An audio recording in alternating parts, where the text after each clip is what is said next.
Brain dump. Brain dump. Dump. Brain. Brain dump. Brain dump. Brain dump. Dump. Dump. Dump. Dump. Dump. Welcome to Brain Dump, the podcast where we share interesting facts by dumping them from our brain to yours.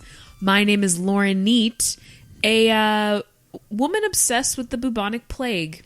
And here I have with me, as always... Hi, everyone. Cameron Carter here, a gentleman who is here to fully eradicate that there bubonic plague. Oh, mortal enemies. Just when you think it's silent, It's back. it's back. And more bubonic than ever. Our fact today is actually from me. I am sharing the fact today. Hey, Lauren, what's our fact for today? Here it is. So, as you guys know, maybe, I am a British history junkie. And I was recently reading a biography about Elizabeth of York. And anyway, if you don't know, she is King Henry VIII's mom. King Henry VIII had the 6 wives. I'm sure you've heard of him. Sure. So his mom, Elizabeth of York's dad, was king, King Edward IV. His brother tried to steal the throne, and his name was George, the first Duke of Clarence. So when he tried to steal the throne, he was convicted of treason, as one is when they try and steal the throne. Mm-hmm. But because he was the king's brother, he was able to choose his means of execution. So that's like the nice thing, right? Like, you can choose how you die, but you're going to die. So the interesting fact is how he chose to die. He hated his brother's wife, hated her, Elizabeth Woodville. He thought she was just destroying the kingdom. So he chose to be drowned in her favorite wine so that for the rest of her life, when she would drink her favorite wine, she would think of how she was the cause of her husband's brother's murder. So it would be ruined for her. His last choice in his life was to ruin forever his sister-in-law's favorite wine. Okay, is it question time? Because Sure. there are many. I'm opening the floor. Okay, please. Okay, what is her name again? Elizabeth? Elizabeth Woodville. Okay, so Elizabeth, what did he know? I don't think you would know, but would that truly get under skin? I think it would be one of these things I don't care. I hate him too. I'm going to drink my wine. I thought that too. I'm like, that's quite a risk. I think this will really get her going. Right. I'm going to drown myself. And drowning has got to be the worst kind of death, right? I would think so. I mean, it's definitely a big fear of mine. And to choose it to spite someone, I mean, that's essentially what he did, right? He chose it to spite her. He needed to maybe have checked this off with someone else who's hey man, I'm thinking about killing myself in her favorite cheesecake. And every time she goes to the mall, goes to the cheesecake, she can't enjoy herself as much as she would have. I mean, that's death by cheesecake sounds better. I would have chosen that. Well, here's the thing. Is this what people can say if they just have a lifelong issue with eating too many sweets and they die of later in life of health complications? They can blame their mom and be like, oh, no. This is on you, Mom. Oh, this is a heavy subject here. I'm sorry, I know. My job is literally in the field of working with people and working with health outcomes and prevention. So the answer to your question is yes. But does it begin with that parent? Or does it begin with their parent? Or does it begin with the motive of the child? Are they trying to spite them? Right. Forever. I just love the idea that the health complications that we deal with all have a root in spite. Of course, every single one. Of another loved one, or so thought, quote unquote, loved one. Right. I don't know. I just don't think it, in this case, it jabs hard enough. You got to like there's got to be like you could have asked that you be stabbed to death on all of her favorite clothes or something like that, you know? Yeah, like lay down all her favorite dresses. Right. Or like, and then, please use the blood out of my body to paint a very beautiful picture that she has to have above her bed. Forever. This is dark. This is dark, but like it's... Well, and he believed that she murdered his wife. He believed that she poisoned his wife from across the country by like a assassin. Yes. Yeah. And so this was during the War of the Roses, and these people were a little cuckoo. There was a lot of inbreeding going on there. I think there was a lot of insanity, but he was so sure that the queen murdered his wife from afar with poison that he put to death the servant girl that was working with his wife. And it wasn't true. He was just insane. And he wanted the crown. So there's just an innocent bystander. He's just like, I'm pretty sure, like in a court, like, you tried to kill me. Pretty much. Pretty sure your sneaking little servant maid here. She had, like, how does, like, there's no court, obviously. You probably just get away with murder. Well, there was a court, but they would bypass it all the time. Right. Those courts didn't have any power. No, it was a very troubling time in England. Yeah. When is there not? Brexit now? Come on. Come on. Get it together, y'all. Bring back the War of the Roses. You know? Bring it back. Bring it back. Bring it back. Bring it. So what are y'all protesting out here? We're just so sick of this whole Brexit thing. We really miss the time of back in like the 1400s. You know what I'm talking about? Oh yeah, you seem to. I've seen you around, right? Yeah, I saw you the other day. You were protesting. You're like, bring back the American Revolution, and you're on this corner quite a bit. I've got a lot of things to say. I really value the past, and I think there's a lot to learn from the past. What I'm doing in the present, do you ever feel that way? You lost in the present? Bring back the past, brother? Well, yes. Well, I'm a time traveler, you see, and I'm all about the past. I only have to come back here to check in because I have kids. Where are you from? Well, I'm from now, but I travel to the past, and I say, don't give me that future. Send me back to that past. And so I just thought, hey, man, maybe this time you come with me. I love that. Well, let me ask you. Yeah? Where do you want to go? Oh. I want to go back to the War of the Roses. I want to. The what? The War of the Roses. I don't know what that is. That's when George drowned himself in wine and when... See, You're telling me you don't care about history. No. And you can travel back in time. That's right. Oh, blimey. I mean, so what of it? Do I have to love history to go back in time? No. It would be like that, wouldn't it?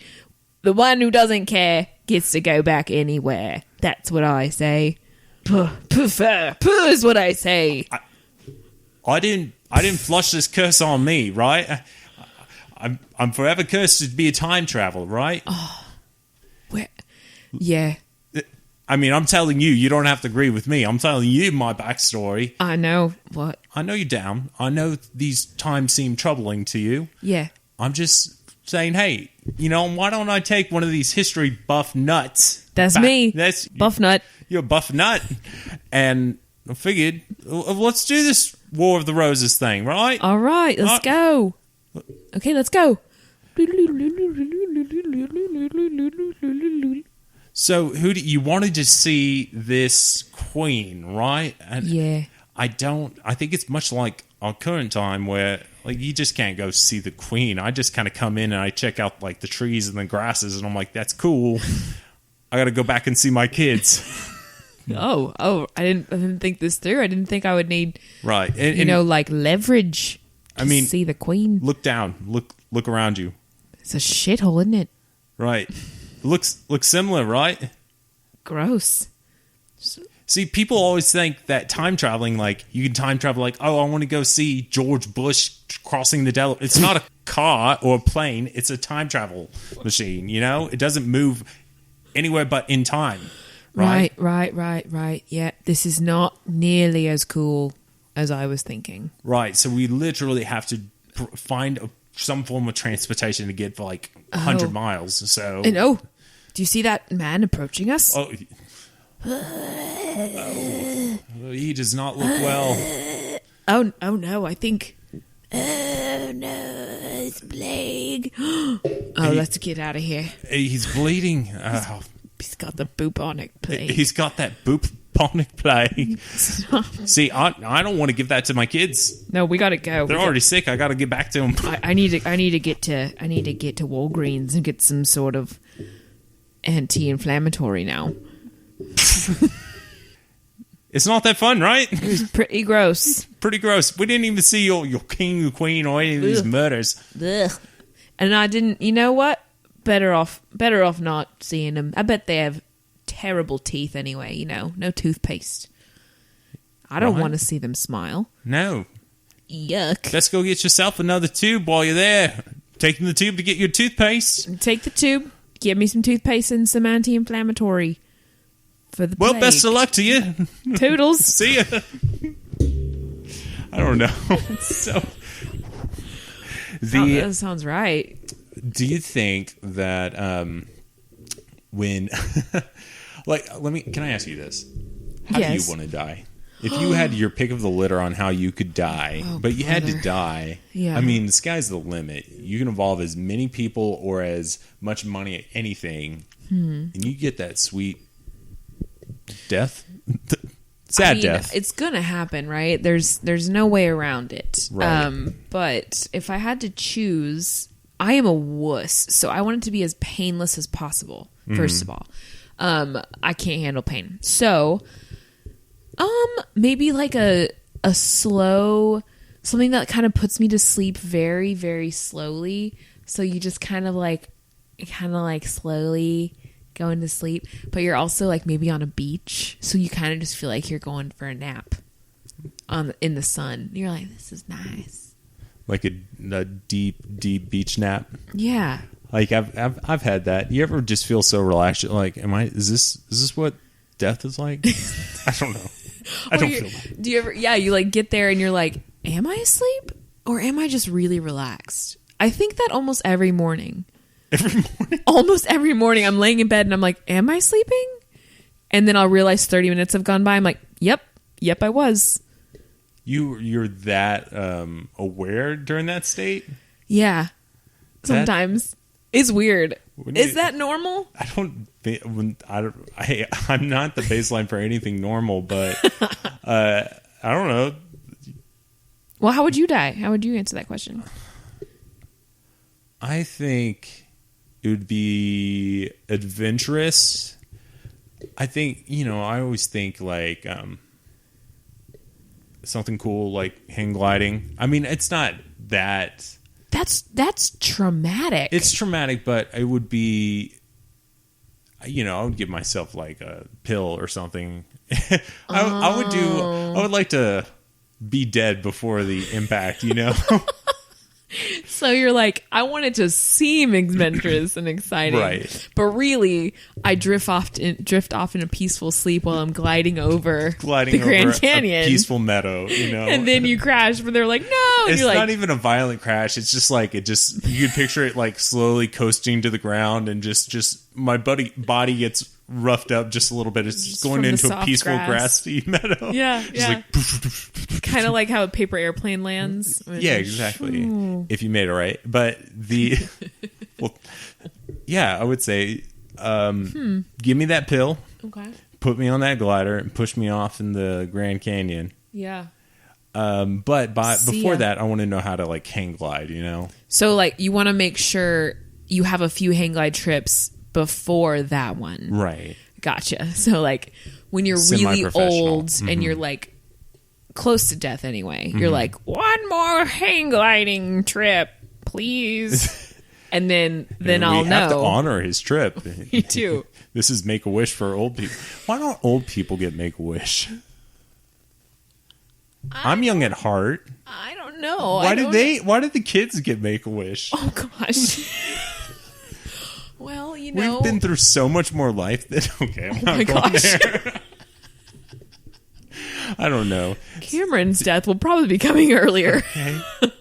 But I think hang gliding or some, like give me a good TV show and some fajitas. I mean, Would you reenact some fajitas.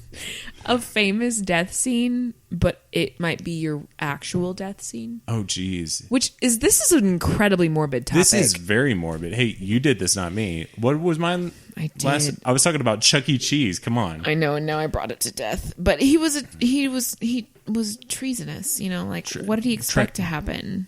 He was treasony. I mean, he killed a servant. Yeah. Yeah, he was kind of a d-bag. You know what I mean? Like, he really was. I can picture like kind of the modern day D-bag, like Kyle type, like doing like, oh yeah, well I'm gonna go to his brewery and I'm gonna jump in that vat of his favorite brew dog. Right. As long as it's an IPA, bro. Yeah. Well, I feel bad. I actually really like IPAs, so. Well, if you had to kill yourself by jumping into an alcoholic beverage and drowning, then... Okay, let's expand. Maybe a White Russian, because if I could churn my legs fast enough, I'd become butter. Turn it into butter, and then I'd walk out. Forget the element of alcohol, probably, in the acidity. Well, maybe jumping in, I wouldn't quite know the chemistry of the drink or how it worked together. But you would have the optimism, which is what that mouse had. That's right. That's true. And he churned it to butter, and he jumped out. You might just put on like some... I don't know. I just like the idea of like us discovering you dead with like mouse ears on and like just in a vat of White Russian, because that's how White Russians are made, or in a vat. It's just a gigantic vat of pre-mixed White Russian. That's right. Yeah, that's okay. Well, sounds about right to me. Living her best death. Yeah. Hey, she looks happy. She. I've never actually had a White Russian. Really? Mm-mm. I have had a drink that had egg white in it, though. Oh, I knew that. I knew there was some weird ingredient in there. That is also the same, though. You could kick your feet fast enough and turn that into meringue. Oh my gosh, that's a way better analogy. Yeah. I mean, I'm a meringue head. That's what I always call you. And I call you Butterhead, but that's not right. just because you're blonde. I don't know. Sorry, this is all cards on the table. That's what Amy, my wife, and I call you when... Butterhead? Butterhead, yeah. Old Butterhead Lauren's coming over. Old Butterhead. So, I got a question. Okay. How did the servant die? Is she... Yeah, I think it was... I think she was hung. She was hung? Yeah. Huh. Hanged? Hung. You're the history buff. You should know past tense. My bad. Good point. I thought it would be like interesting. I thought the killer himself would have been a little more creative. Yeah. Well, you would think, but because he was the one that came up with the wine thing. But isn't it? It's just so like, what a terrible yet creative time to be alive. You think there's a lot of creativity? I mean, you do have some good art that comes out of that time period, but I think... Yeah. It always blows my mind, too, how people... I mean, to have your children live past 1 year, right? Like, that was big. Mm-hmm. And then even to have them live past their child years was big. But then they just, like, so willy-nilly just took people's lives. It's like, look, you fought against, like, you somehow was like the 1 in 5 that made it out of your childhood. And then when you turn 20, it's like, kill him. You did something weird, man. Yeah. You were looking at the queen. Yeah. Can't be looking at the queen like that. I'm sorry. You're like, do I get a choice here or now I die? And they're like, nah, man, sorry. Yeah, that's royalty only. Only they get that luxury. It's so twisted. Like, and you almost believe like Iron Maidens actually exist. Like that's an actual torture killing device. Which I think, yeah, I think they did.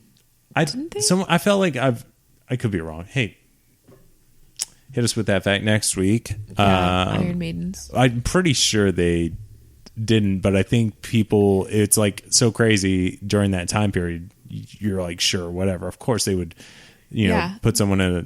They'll do whatever. Well, it's like the chokey, right? Like they had real chokies, like Matilda in the movie Matilda. No, what? The chokey? It's been a while. It's where Principal Trunchbull would put the bad kids. It was like a closet that was very scary. What was in the closet that would scare the kids? Like spikes and stuff. Oh, geez. Yeah, it was That's the dark. chokey. I know. But they had real chokies. But they were more called like stabbies. Jeez. In the movie Matilda, you're saying that there's a principal that puts children in a closet with spikes. Yeah, but they're not like big enough to hurt the kids. I think it's just big enough to traumatize them for the rest of their life. Really want to go to the PTA meeting where the principal's trying to explain the new discipline system. Right, what's going on there. Like I would be so freaked out, like, because my daughter's in like a preschool right now, and just the idea of the principal during RSM was like, okay, so we've been studying some childhood discipline books, and well, apparently children respond well to spiders. Yeah Great idea. I mean, yeah, let's throw spiders at him. Really? I thought the parents in the room would. So y'all are okay with this? No one seems to. I'm getting the sense that y'all are fine with this. Arachnids for life, man. Do it. Yeah, like my kid is a little terror. He needs to have the fear God put in him. So throw spiders at him. And these are God-made creatures, and that's what we're hoping the children will find in the closets. Is that God in the spiders? God in the spiders. Beautiful. God. I know. It's initially upon hearing and then reading a little bit further, I saw the beauty in this torture, studying God's creation locked inside a cabinet for 4 hours. It's perfect. Perfect. I love it. And then I and not just that, and y'all seem to be digesting this pretty well. We have decided that here at this school that shall remain nameless, we're going to not put holes in that cabinet. Interesting thought. Interesting directions. Okay. Sorry, I didn't mean to speak without raising my hand. That's okay, Jeb. You've been speaking here this entire time. My name is Jeb Franking. I have 7 children at this school, and I do believe that my kids are a little too brave and a little too well-rounded. I would like to throw in some trauma to really sharpen their edges. You know what I mean? Mm-hmm. Well, that's why we have the trauma tarantulas. Perfect. This is why I brought my kids here to Brookhaven. Oh, shoot. I said the school. I'm sorry, Professor. Or Principal. It's fine. I'm both. The tarantulas are we're getting them from a tarantula farm in upstate New York, and they've seen many horrors, and they all have a dark past. Do they hate children? Yeah, as a matter of fact, they do. Perfect. The spider farmers from this upstate New York spider farm would take the tarantulas, show them movies like Matilda and other things like that, and then every time they saw a child on screen, they would take all their eyes and open them up like of course the very famous Kubrick movie Clockwork Orange. And they would shock the spider. Yeah, so these are trauma-induced spiders that hate children, and we're going to be throwing them in the drawers with the live children. Oh, that is genius. Yeah, and the children will be live. Of course. Yes, of course. I love you, parents. So Did anyone else have a question? Yeah, this is Jeb here again. I'm just going to open up the floor for another parent. Sorry, I've been hogging the mic. That's fine, Jeb. I don't get to speak at home, so anytime I can. Oh, Sarah giving it to you again? Sarah and those 8 kids. Wait, you had another one. I forgot. I did too. Congrats.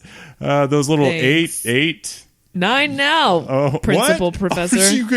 How do you have 9 now? Just happened. Sarah called me. Oh, look, I missed a text. The adoption went through. Oh, it was twins. Okay, anyway.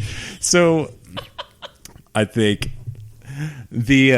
As far as gosh, did you ever watch Fear Factor?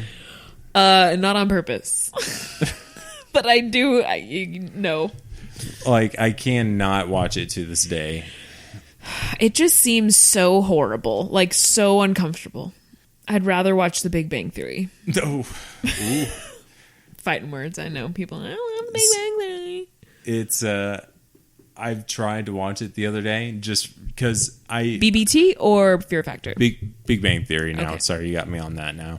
I tried to watch it the other day and just like on a clip on YouTube because I don't know why my algorithm is like, let's give some Big Bang Theory. And I said, that algorithm's broken. it is broken. But so I watched a clip the other day and it was like a nothing clip. It was like a bunch of like empty jokes that were like, what, like kind of like nerds will be nerds and women will be women type. Like it just was reoccurring. Anyway. That's the whole show. It is, and it's super annoying. But the best thing is I saw a link to a Paul F. Tompkins overlayered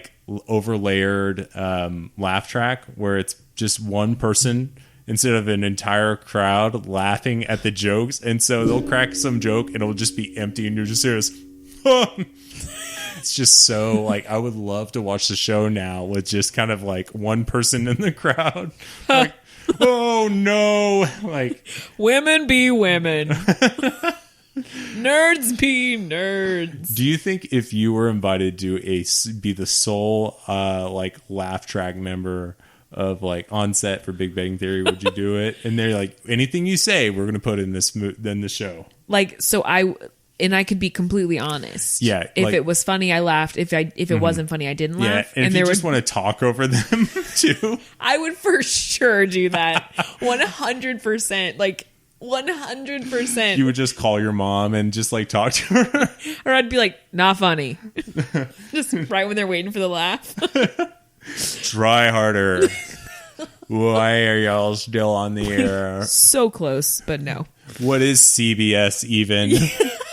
No, I have such a prejudice against CBS We've sitcoms. talked about this. I know that we have talked about how much we hate CBS. Yeah, and it's well, they're like the king network of like reinventing things that have already been created, and also just repackaging something they've already made themselves in a different form in a different city.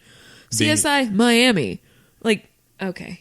NCIS Afghanistan or something like that. Yeah. It makes no sense. Although I'm pretty sure their target market audience would be like, Afghanistan? Mm-mm. I don't like that food. I'm going to watch America's Broadcast Company. And probably. I'm just picturing like the very conservative baby boomer is still their target market. And they just roll some dice with like which city they're going to be in or like which sitcom.